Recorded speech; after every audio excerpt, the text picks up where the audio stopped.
Hey everyone, and welcome to Voices of Veritas, a podcast made by the church for the church. I'm Ryan Hennigan. And I'm Michael Bashaw. At Veritas Community Church, we believe that the gospel of Jesus Christ is at work in and through us, transforming all things. On Voices of Veritas, you will hear real stories of gospel transformation, spiritual insights, and heartfelt conversations that seek to encourage us as we follow Jesus. We invite you to join us twice a month to listen, learn, and grow in faith together.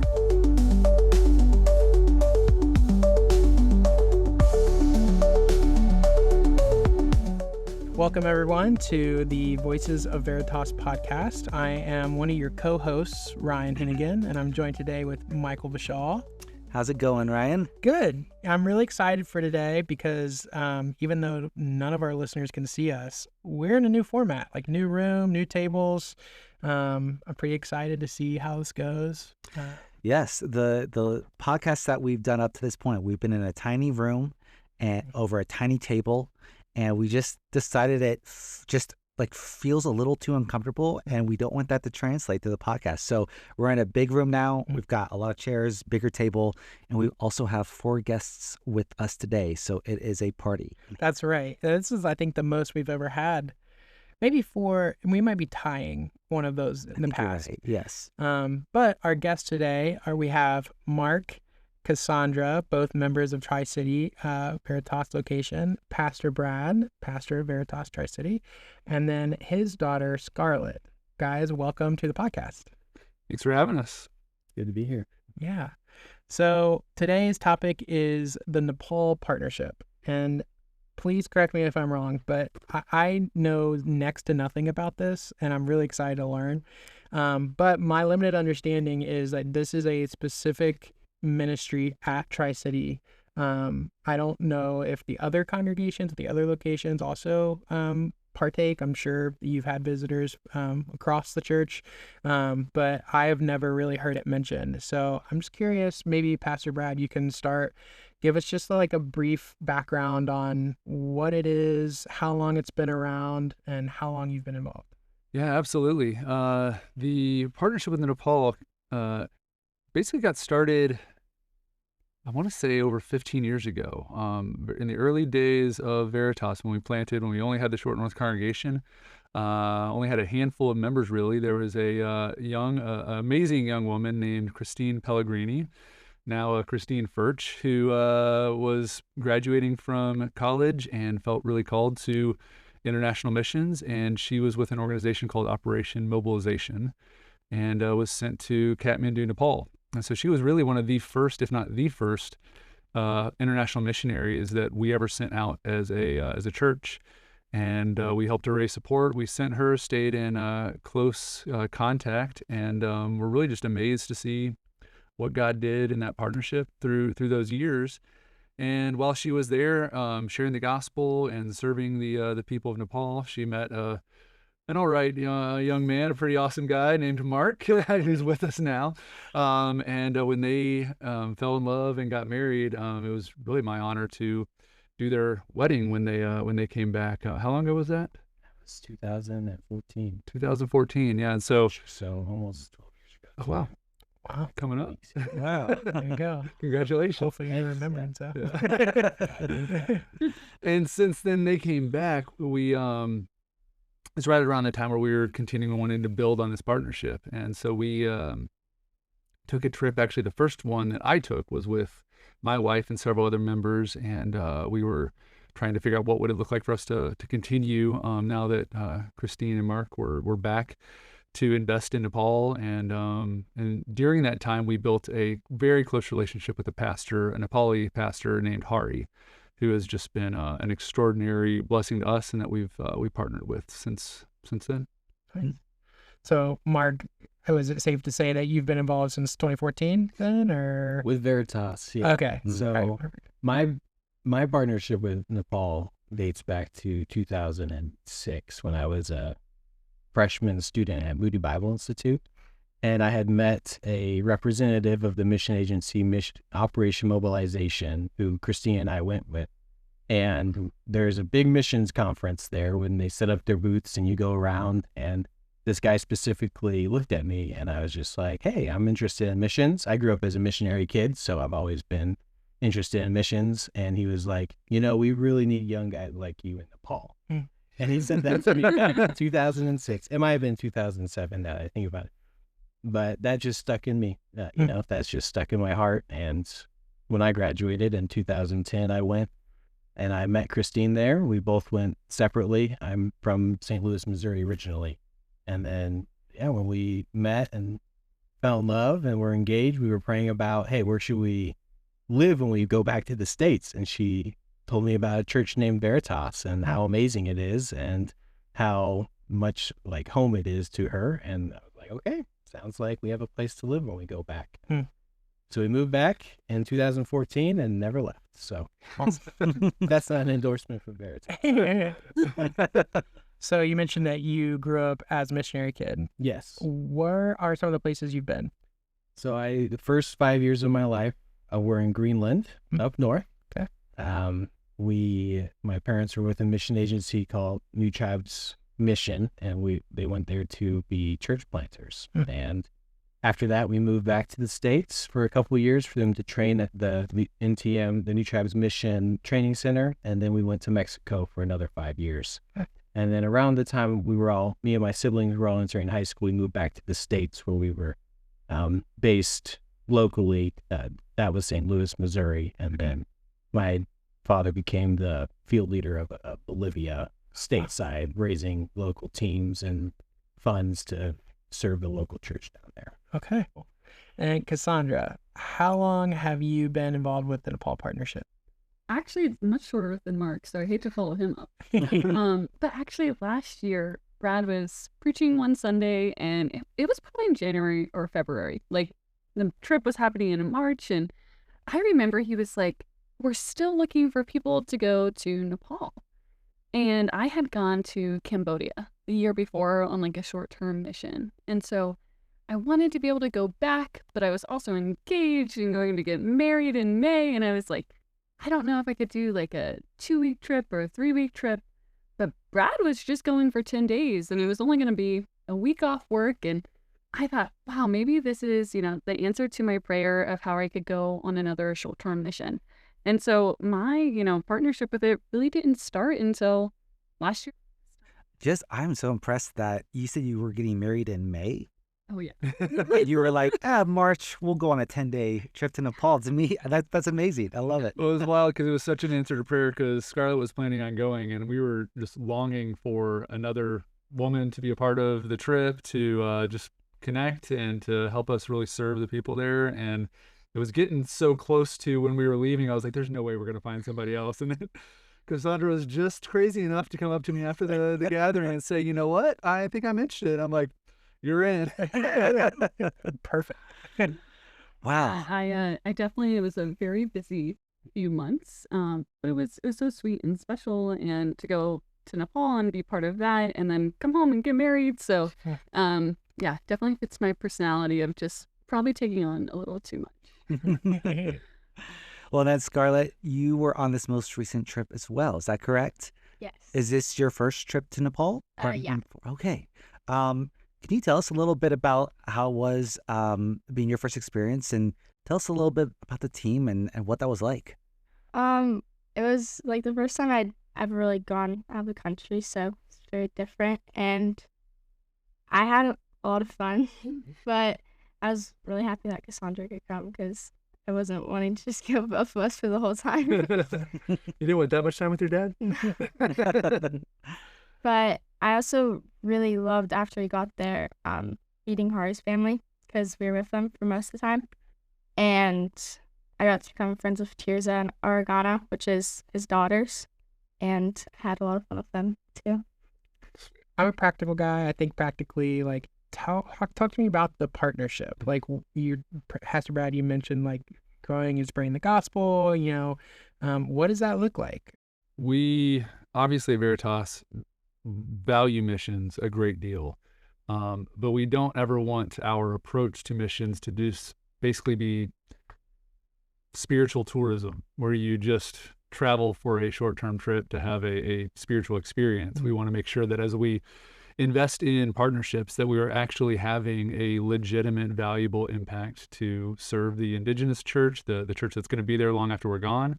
And that is a blessing long into the future. And so when we were taking that first pioneer trip and trying to explore, do we want to do short-term trips with a missions organization that has a presence there that's going to faithfully serve long after we're gone? We had a connection through a former Veritas member with Hari, who was a church planter, a Nepali man who's just an incredible man. So solid theologically and with such a heart for his country, for his people, and just a desire, just a love for Jesus and a love for people. And as we started making that connection, our hearts just really got knitted together, so that he isn't just a mission partner, like he's a friend, like Paul talks about, we were pleased to share our very lives with you as well. And so when we came, no sooner really did we come back from that first trip that we were like, okay, how do we get back and just partner and invest in Hari? And so we started financially supporting them, but really tried to figure out, well, how do we help your church in Kathmandu grow in health, but also to be a catalyst for their mission to reach the unreached peoples in the wider region of Nepal. Huge proportion of Nepalese population lives in Kathmandu. But then once you really get outside of that valley, it takes forever to get anywhere. Mark could tell you stories about 2-week trips across a country that's the size of Tennessee. And so you imagine how long it'd take you to drive across Tennessee in America. Well, it's like a 2+ week trip in Nepal. And that's the places with roads. It's one of the most remote countries in the world. In some areas, it takes a month. You get there by plane, jeep, and then you walk because there's no other way to go. Wow, that's fascinating. Wow. And so a lot of what we've done is everything between sharing the gospel in villages. The first few trips, we're going to a village where we very well may have been the first Christians to really come through there, and just sharing the gospel, just telling people about Jesus, showing the Jesus film, having conversations to explain Christ's death and resurrection to them. And so that was our first couple of trips. And then right around the time we were planning our follow-up trip, COVID hit and really disrupted that. And then the past 2 trips that we've had since COVID have been a lot more focused on equipping Nepali pastors. There is a lot of church planting happening in Nepal. The church is growing there, but they are really lacking theological investment, training, equipping, particularly outside of Kathmandu. And so over the past 2 trips, I've been able to do a hermeneutics and homiletics, so how to study the Bible, how to teach the Bible training, about a 3-day training for I think both times around 100 church leaders that were coming to these villages. And so some of these pastors and church leaders were literally walking multiple days just to come and attend a training and equipping that we were offering. And so getting to see just how hungry they were to be equipped in the word and how excited they were to be just more developed and better equipped to teach the gospel to their people and to take it forward. And so that's really where we've kind of seen the past few trips, I think, really be significant, is we've been able to train the existing leaders and do everything from just home visits to Christians and prayers, small little medical services. Really, we've tried a lot of things to just be a blessing to them. Cassandra, like, how do you fit into that? Like, what was your experience there in Nepal? Were you mostly helping with forming the leadership there, or were you doing some of the home visits, or what was going on? Yes, that's a great question. And I think this trip was a really good example of like me trying to find out how I fit into it. And so part of the trip was growing into that and actually having conversations with Brad about how do I fit into this? Because my previous experience had been, you just went house to house from dawn to dusk and, had fun in between and, just really enjoyed being in the community. But we were there for a little bit different of a purpose, right? It was for Brad to teach and for me to learn too while he's teaching, but also sit with the women, but also be with the people outside of that, right? Where we're cooking meals. I also love early mornings. So for me, it was like waking up before everybody else, and going out into when we were in the remote village and just going out and walking the streets. And I remember one day, little kids were like they could tell I spoke English and was American, and they like pulled me into this like coffee shop. I mean, they call it a hotel, and it's really just someone, you know, serving coffee out of their kitchen. And it was to take me to a teacher that spoke a little bit of English. And like their curiosity and their drive to just talk to you and learn about you is like a avenue to share the gospel. And so with the very little English that he understood, it was, you know, a way to convey why we were there and what we were doing. And you find little moments, even when the whole goal of the trip is to, you know, inform other leaders, you're still finding ways to share the gospel. I would be curious to know, what was like your favorite thing that you had to eat there in Nepal? I can probably tell you my most surprising thing that I liked. Okay. That helps. Yeah.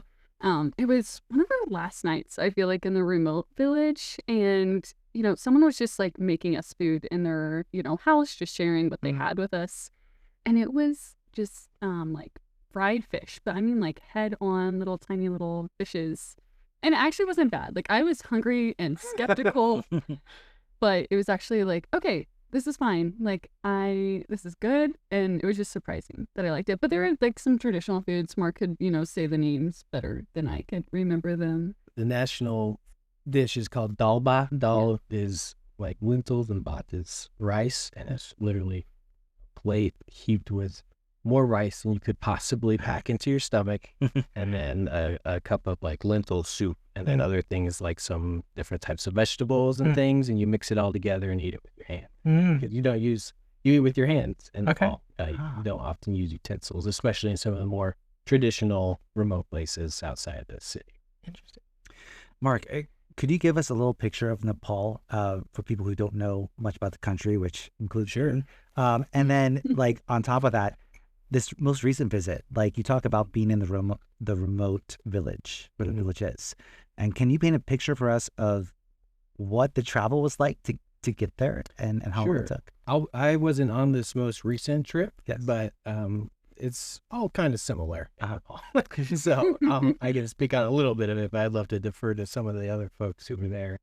But as Brad said, Nepal is a country nestled between the size of Tennessee, nestled between India on the south and then China on the north. And so you have on the south the plains at their sea level, and then within, if you think of the narrow size of Tennessee, once you get up to the north border, that's the highest point in the world, which is Mount Everest. And so it's just a very diverse landscape depending where you go, and a beautiful people who are primarily Hindu with some Buddhist. And it's been a pretty isolated country for its entirety of its existence. It's pretty influenced by India, but it still loves its national heritage and identity.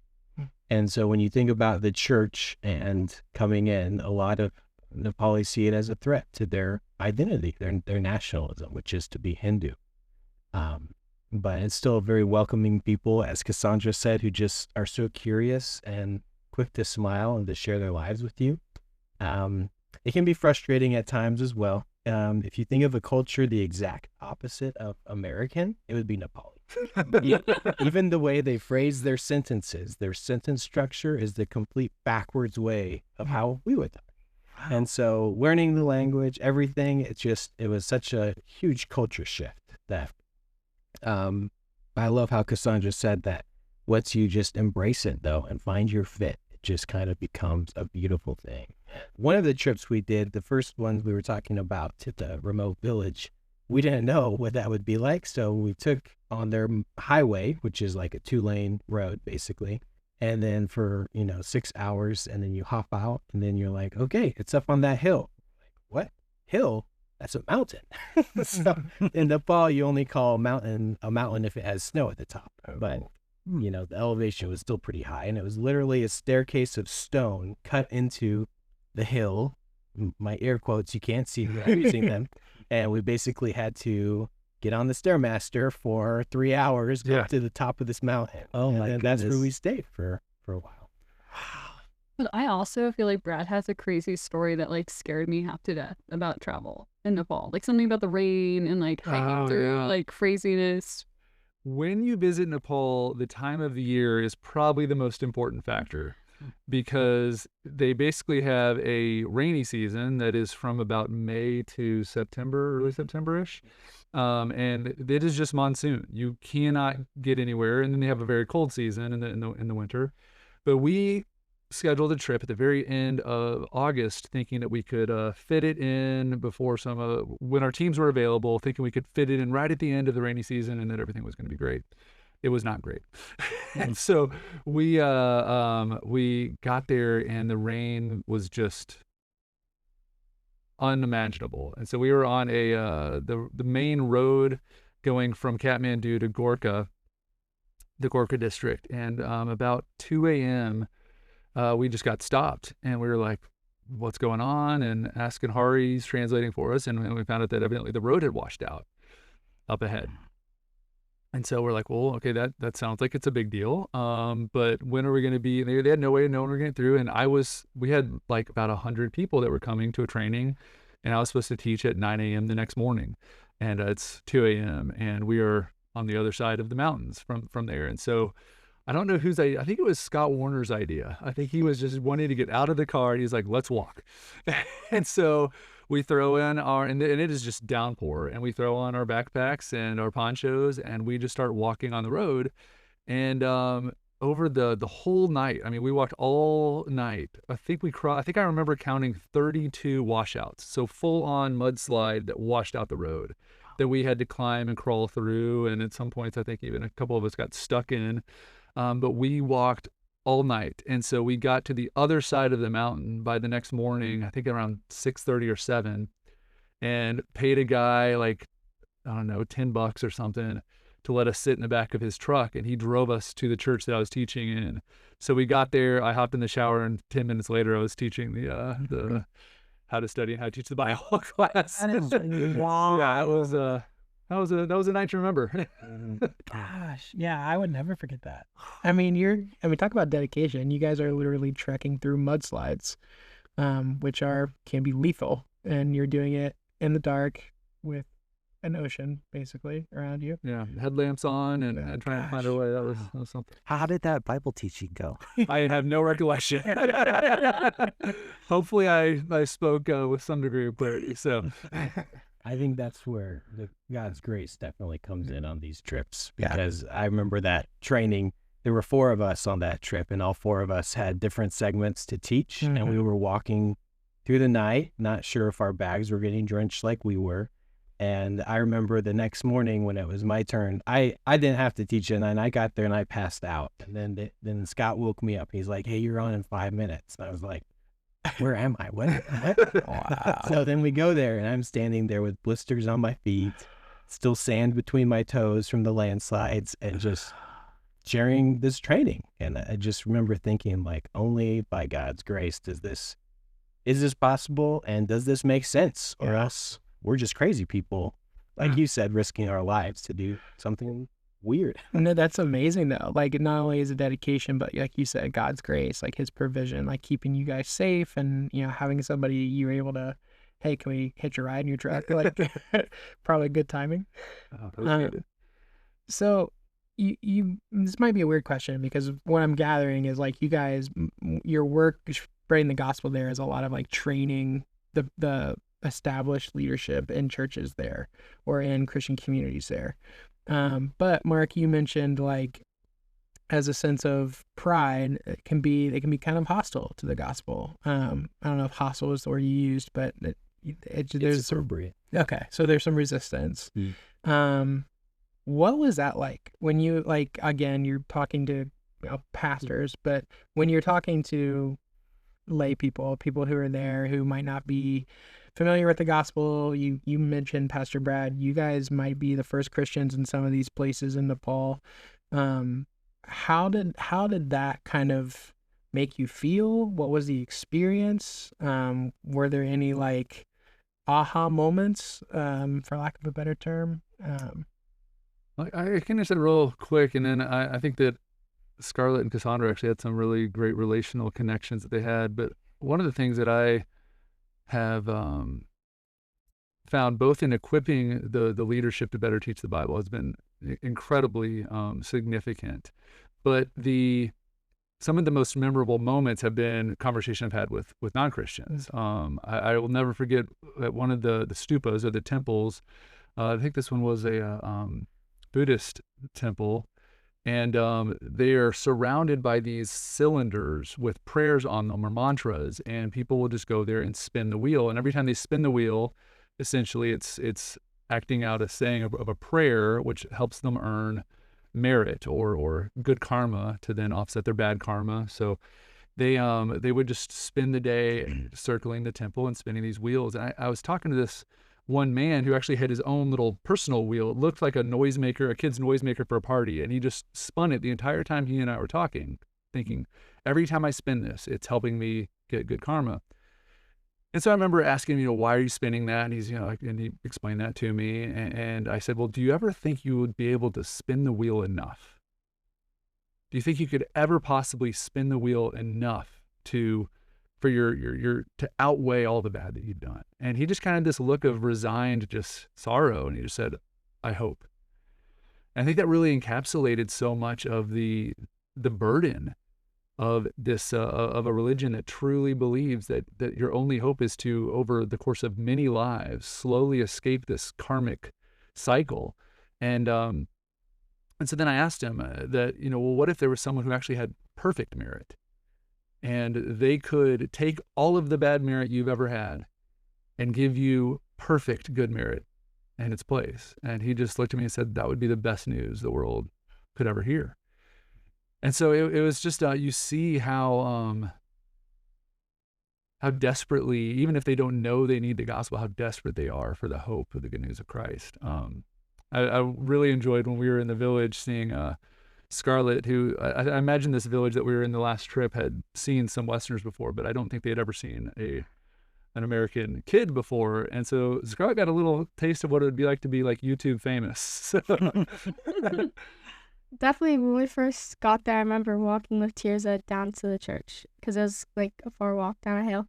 And I remember this like old guy was kind of sitting on his porch, and he was like, he said something to us in Nepali, so I was like, I don't know what that means. And so Tirza was kind of like a translator the whole time. And so she like said, he asked like, oh, where are you from? So we talked to him for a little bit, and then after that, it was like I think the word might have spread a little bit because everywhere in like the village after we went, there were like kids, they would just like, you kind of turn out and you just see them staring at you. And then I feel like one night when we were watching the movie, Jesus film? Yeah, the Jesus film, and this like little area, all these kids just came, like teenagers or like even like little kids would just like surround me the whole entire time and take pictures and ask questions. And there are these little shops also, and they would just buy me all these like snacks and bracelets. And they had just had so many questions, and there was only about a couple of them who could speak like a little bit of English, and it was just kind of like they'd all ask him questions and he would translate every single one for like hours. Wow. And I think, what Scarlett is, telling in a way here is that children are the exception to a lot of rules, right? And so when you think about this hostile nation that has this nationalism, just like our culture, like kids are so moldable and so curious and so welcoming, and Scarlett experienced that firsthand. And so you have a way around it, in which is sharing the gospel with children. And Scarlett and I had a chance to do that, and she's welcome to say a little bit more about that. But it's such a beautiful way in of curiosity. If the children's parents let them come and hang out and listen and play with us, it is such a good way to build relationships with these communities. Yeah, I remember we were reading some like stories, like the storybook Bible, and I felt like the little kids were the first people to come because they would just be playing out in the streets anyway.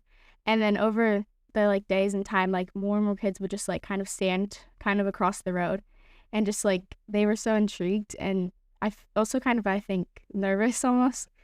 And so like over the time that we would do it, more and more kids would come and just like sit and listen, even if they didn't really understand. They just were so like interested in what was happening. Did that make you nervous, Scarlett? Like, what was your experience of trying to talk and engage with these kids? I wouldn't say nervous. It was more just, it was very different than anything I'd ever experienced, I guess. But Tirza was like, I couldn't have asked for anything better because she could speak both English and Nepalese.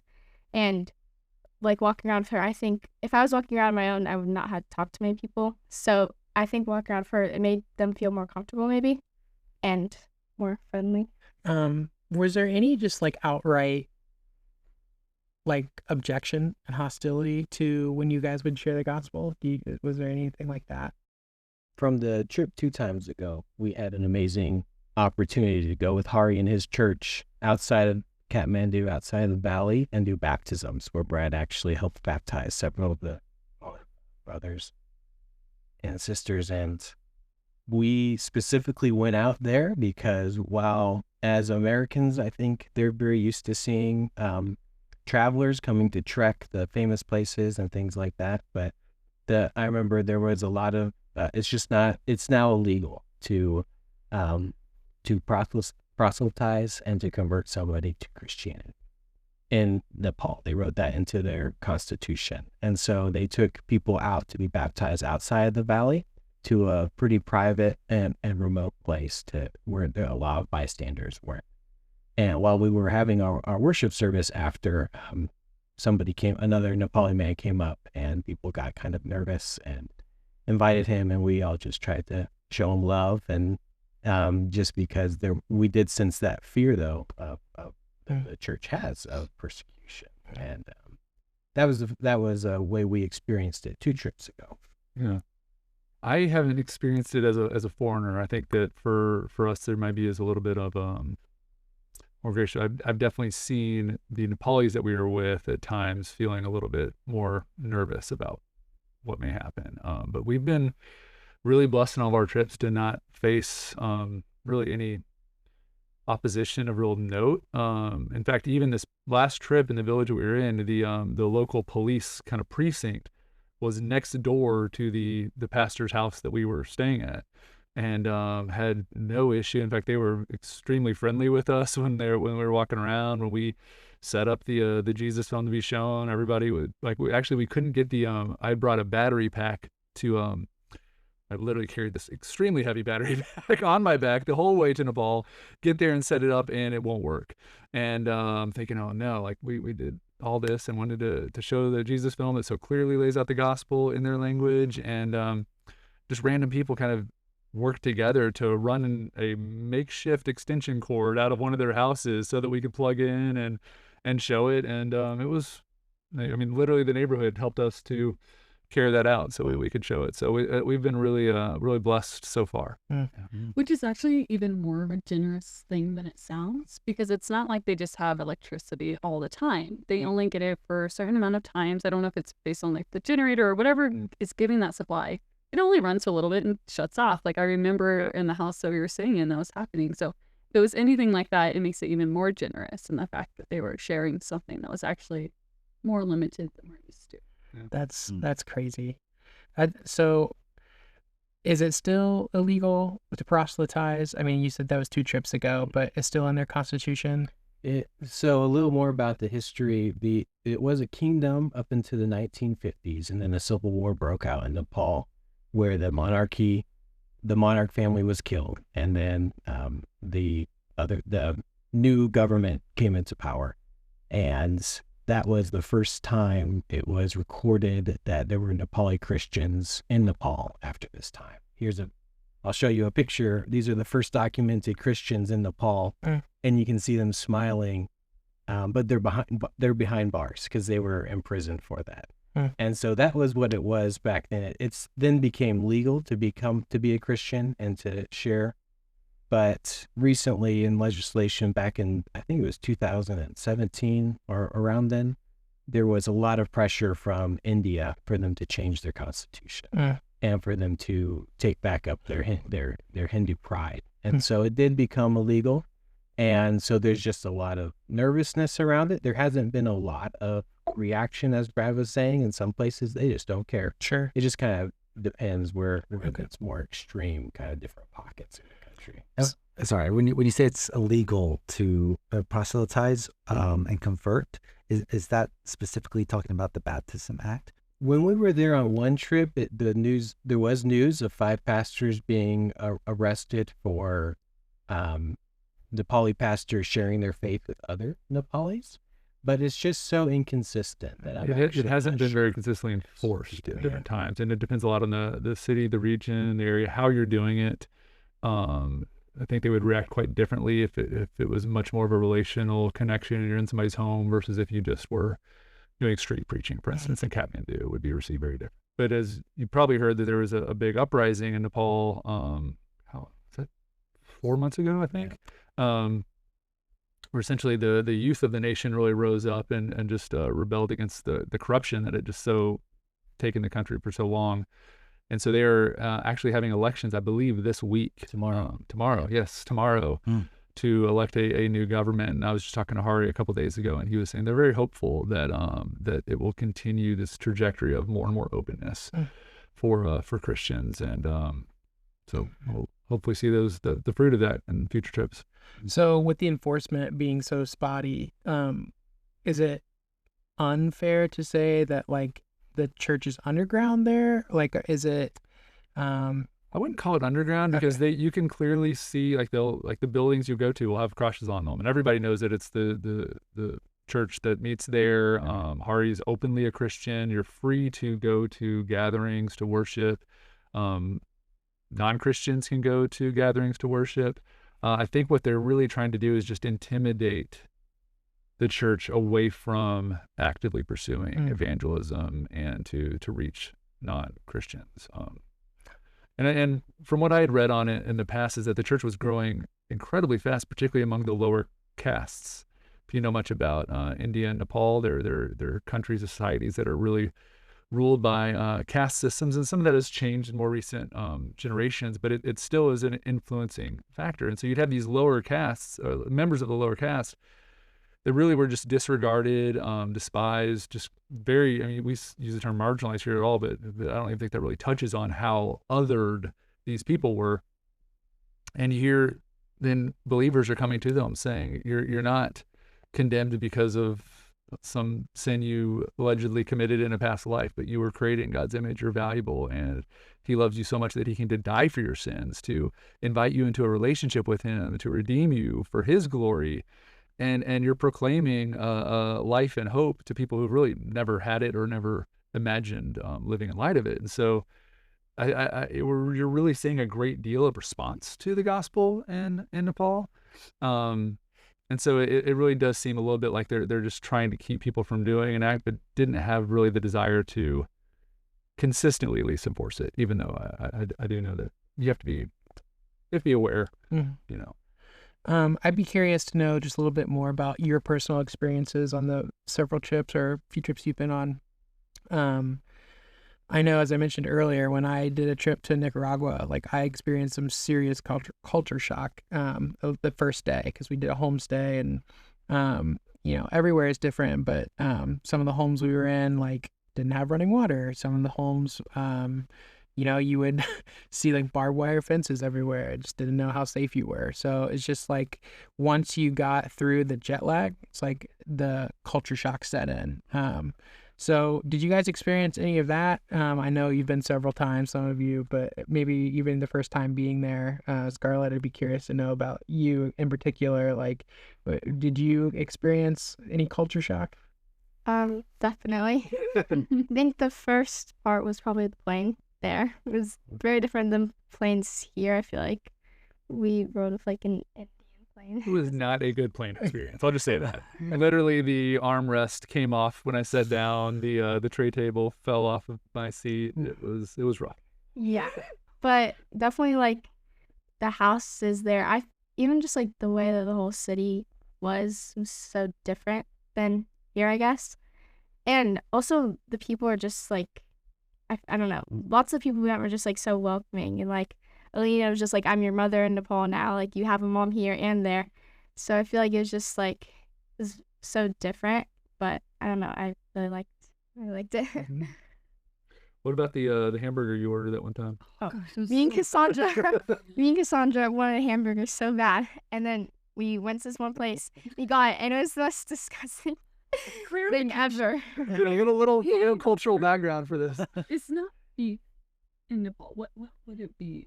It'd be buffalo, Terrible. water buffalo. Oh, Yeah. yeah. It's like filled Water. with It chunks. grows on you. It's I literally. So Mark, you're a fan. And so watching their disappointment as they were just so looking at, we were in Kathmandu at a nice restaurant, and they're like, I just so want that hamburger. It looks so good on the menu.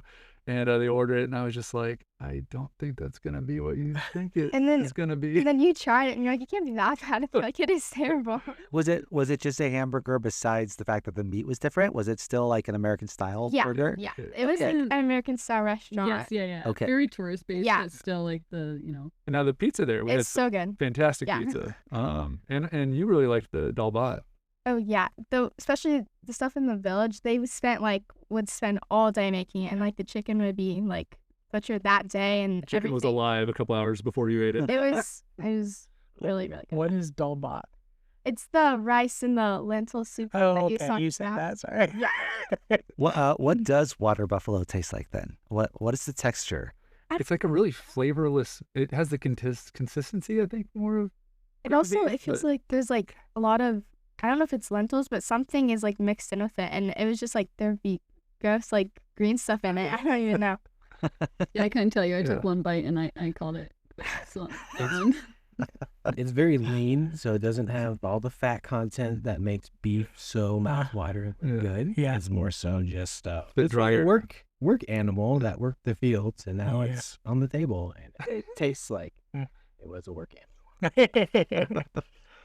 but I think to kind of answer, some of your question on, how does it differ culturally, just in like what we experience in the day to day and how blessed we are in America versus how maybe they live in remote villages in Nepal is, everything's different. It's so humbling to see how they live, how they have water to, bathe, and maybe they're just rinsing off because they just have a spout, and, everyone in the house uses that spout to, shower, bathe. Maybe they just go to the river. I think Brad did that a couple of I did. times for a shower.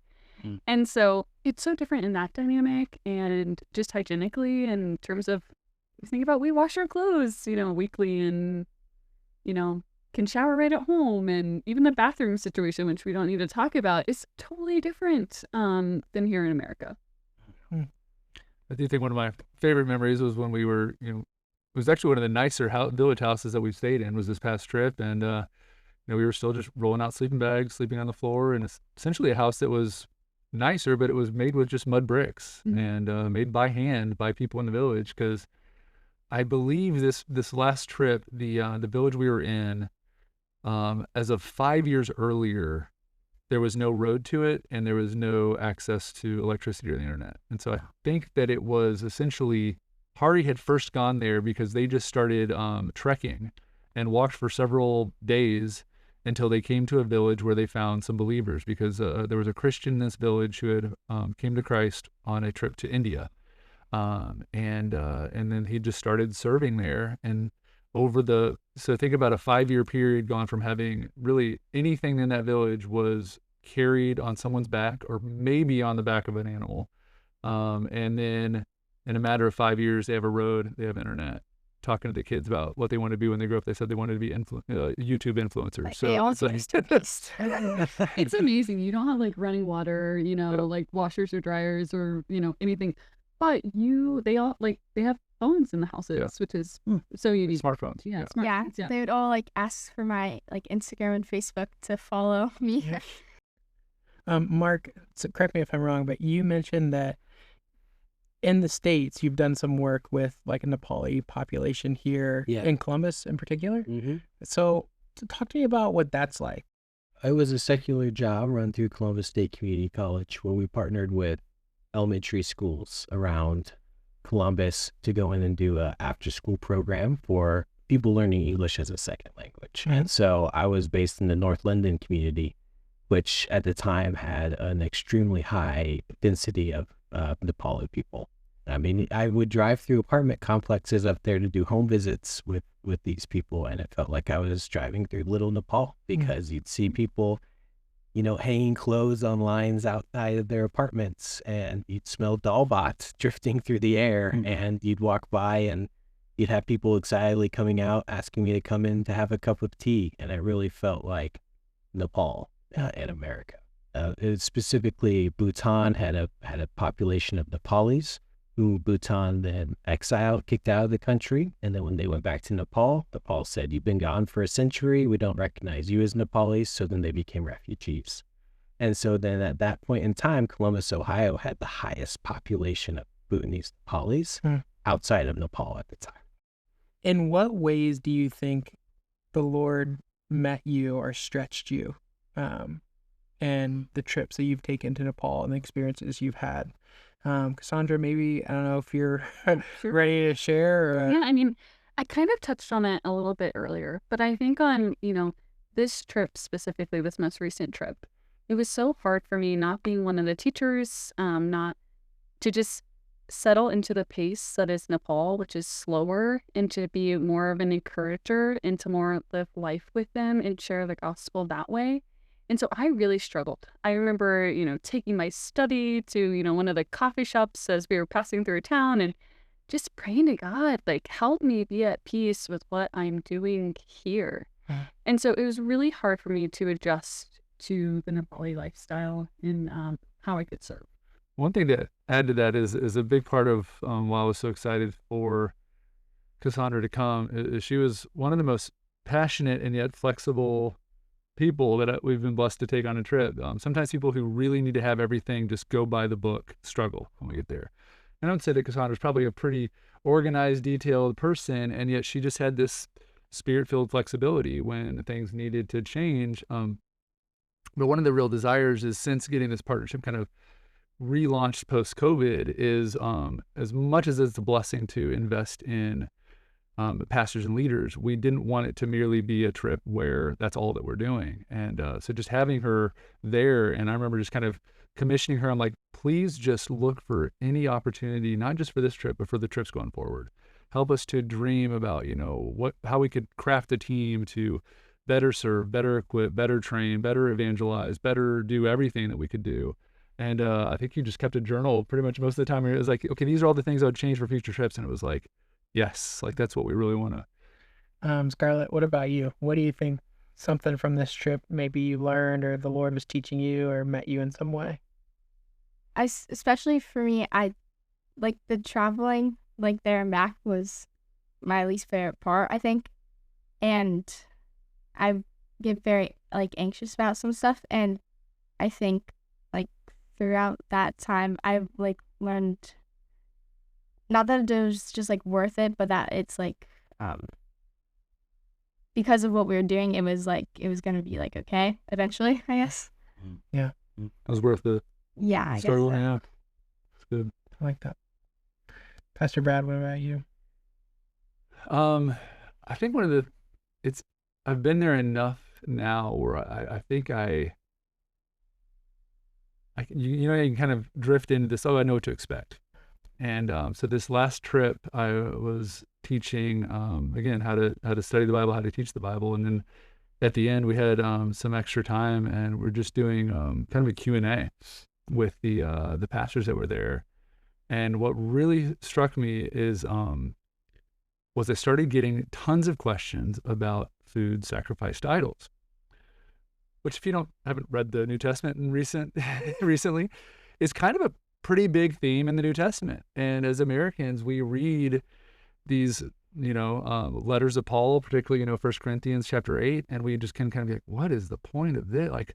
When am I ever going to have to think about this or apply this to my life? And we almost just think that it's disconnected. And there's huge populations of believers throughout the world that this isn't just a relevant question. This is a primary question of what do I do about following Christ and making this clear turn from my past life in idolatry and worshiping false gods to trusting and following Jesus. And so I just was getting all of these questions about, well, what do I do if my neighbor asks me over for dinner and I know that they sacrificed the animal to an idol, to a false god? And then you'd have even others where it's like, well, then what do I do if they tell me that they're going to be worshiping this false god, and they invite me over for a festival. And so it was like exactly the answers that are the questions that Paul is answering in 1 Corinthians and some of his other letters. And it was just this really rich and pretty humbling moment to see how living and active God's word is, and not just for our American cultural moment, but for all people, all times, and all places. Mark, we'd love to hear, like, especially since you've had such a long period of time being involved in the ministry, and just how has it evolved over the years, and how has your experience, your personal experience, been from the start to where it is now, and how have you seen God meet you through the ministry? Sure. Man, we need a whole nother podcast to talk about this, but I remember in 2010 heading to Nepal, just feeling like, Lord, the harvest is ripe, and here I am. I'm a worker. I'm going to do all this amazing stuff for you. And I cannot tell you how incredibly blessed I have been by the Nepali church. And I feel like their impact on me has been far greater than my impact on them. And I think I've come to really, view them as my brothers and sisters, my peers, my co-laborers in this work that we're doing, both for lost Americans here and also for lost Nepalis there. And the number of times I've been sitting on a plane flying back to the States after a time at Nepal and the church there, and just feeling so refreshed, feeling my faith refreshed and kind of rejuvenated to keep this race up that we're all on, to endure. I think that is just such a beautiful picture of the international church, and how a place so far remote in Nepal can have an effect here in Columbus, Ohio. So I think last question I would have, where do you go from here? Are you guys still going to Nepal? Is it like once a year? Are you going this year? Are you going next year? Where are you hoping that this partnership goes? It's a great question. I was just talking to Hari last week, and he was sharing, really just how things have been going since a bit of the uprising, how things have settled down, how they're very hopeful for the elections, and we were discussing kind of what the next trip could be. I believe it's kind of penciled in for this coming fall in 2026, and really I encouraged him to just start letting us know what opportunities there would be to, like where the churches that we'd be visiting would be really needing to grow, be trained, be equipped, what opportunities would really open doors for evangelism, whether it be door-to-door outreach, or a class that we could offer, or some sort of just way to bless the wider community, materially, but oftentimes it's just been relationally. So I think there's a lot of there's still some question marks that we have open, but a lot of opportunity for us to go forward. Because at the end of the day, what we're really wanting to see is the Nepali church further equipped and just catalyzed to church plant. We were talking a lot about the village that we were in last, and how it started with just a couple of believers that heard the gospel in India, and then Hari and a few other Christians visited. And they started investing and discipling and training and raising up believers in that village. And they started gathering as a church. And then just the word got out that there was a church in that village, and that brought not even Christians yet, just intrigued people from the villages around.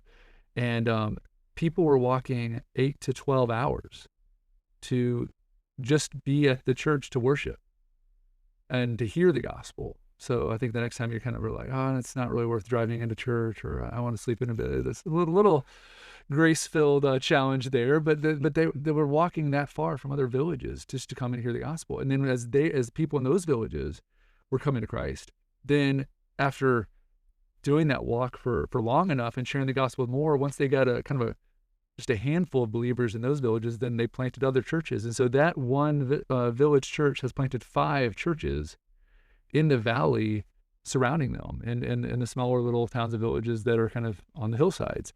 And so that's really what you're getting to be a part of when you go in and invest in equipping leaders. You're not just having an impact by I got to train or I got to share the gospel with this one person or this one leader. Like that is going to have an ongoing multiplying effect every time we go. And I think the real joy of that is knowing that while doing it alongside a pastor in a church like Hari and his church Bethesda Christian Fellowship, that's an ongoing ministry that's going to bear fruit long after we're forgotten about.